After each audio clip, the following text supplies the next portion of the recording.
இது ஒரு பக்கம் இருக்கு. இன்னொரு பக்கம் இந்த பாலித்தீன் பேக்ஸ எப்படி அழிக்கிறதுன்றது ஐடியா யாருக்குமே கிடையாது. நம்ம மாநகராட்சிகளும் இந்த குப்பைகள, அதுவும் மெயினா இந்த பாலித்தீன் குப்பைகள எங்கேயாவது கொண்டு போய் லேண்ட்ஃபில், அதாவது குப்பை மேடுகளா கொட்டி வச்சிருக்குது. இதுக்கு உதாரணம் நம்ம அந்த சென்னையில பெருங்குடி குப்பை கிடங்கு தான். இப்பதான் ஏதோ தமிழ்நாடு அரசு இந்த குப்பை மேட சரி பண்றதுக்கு ஏதோ ஒரு வழி பண்ணிட்டு இருக்கு.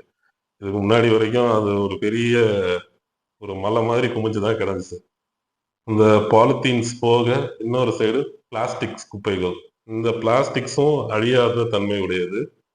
இதுல ஒரு சின்ன சிக்கல் என்னன்னா, இது அழியுதோ இல்லையோ தேய்மானம் ஏற்பட்டு ஏற்பட்டு இதுல இருந்து இந்த மைக்ரோ பிளாஸ்டிக்ஸ்ன்னு சொல்லி சின்ன சின்ன துகள்கள் எல்லாமே வந்து நிலத்திலையும், தண்ணீர்லயும் கலக்க ஆரம்பிச்சிருக்குது.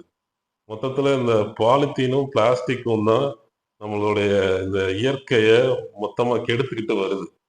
நல்லா யோசிச்சு பாருங்க. இப்ப இந்த பிளாஸ்டிக்ஸ் மற்றும் பாலிஎத்திலீன் இந்த கழிவுகள் இல்லைன்னா, நம்மளோட இந்த குப்பை மேடுகள்லாம் என்னைக்கோ மக்கி போய் மண்ணோட மண்ணா ஆகியிருக்கும். அப்படின்னா இந்த பாலித்தீனும், பிளாஸ்டிக்ஸும் தான் எல்லா சிக்கலுக்கும் காரணம். இதை வந்து யூஸ் பண்ணியிருக்கவே கூடாது அப்படின்னு சொல்றதா? அப்படின்னா அப்படி எடுத்துக்கக்கூடாது. ஆக்சுவலா இந்த 2 பொருட்களால தான் நம்ம இந்த மாடர்ன் சொசைட்டியா இவ்வளோ ப்ராக்ரஸ் ஆகி வந்திருக்கிறதுக்கு இது 2 பொருட்கள் தான் மெயினான காரணம்.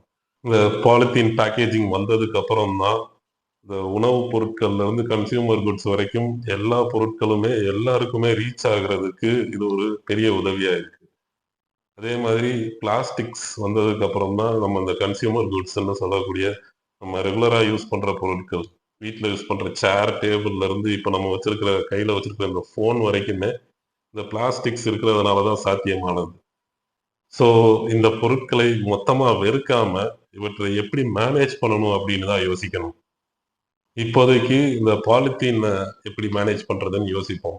நான் இப்ப முன்ன சொன்ன மாதிரி, இப்ப யூஸ் பண்ணிட்டு இருக்கிற இந்த பாலித்தீன் பேக்ஸ்க்கு பதிலா பயோடிகிரேடபிள் பாலிஎத்திலீன் பேக்ஸ நம்ம யூஸ் பண்ணி, அத நார்மலைஸ் பண்ணணும்னா, அந்த அதன் மூலமா ஜெனரேட் ஆகுற கழிவுகள் எங்கேயுமே இந்த தேங்கி கிடக்கிற இந்த பிரச்சனை வராது. நீங்க நல்லா கற்பனை பண்ணி பாருங்க. நம்ம யூஸ் பண்ற எல்லா பேக்கேஜிங் பொருட்களுமே வந்து இந்த பயோடிகிரேடபிள் பாலித்தீனால செய்யப்பட்டது அப்படின்னா, நம்ம வீடுகள்ல ஜெனரேட் ஆகுற குப்பைகள், இது எல்லாத்தையுமே டைரக்ட்டா ஒரு பயோகேஸ் பிளான்ட்க்கு ஃபீட் பண்ணோம்னா, அதுல இந்த பொருட்கள் மக்கி போய், அதன் மூலமா பயோகேஸ் ஜெனரேட் பண்றதுக்கு ஒரு வழி பிறக்கும்.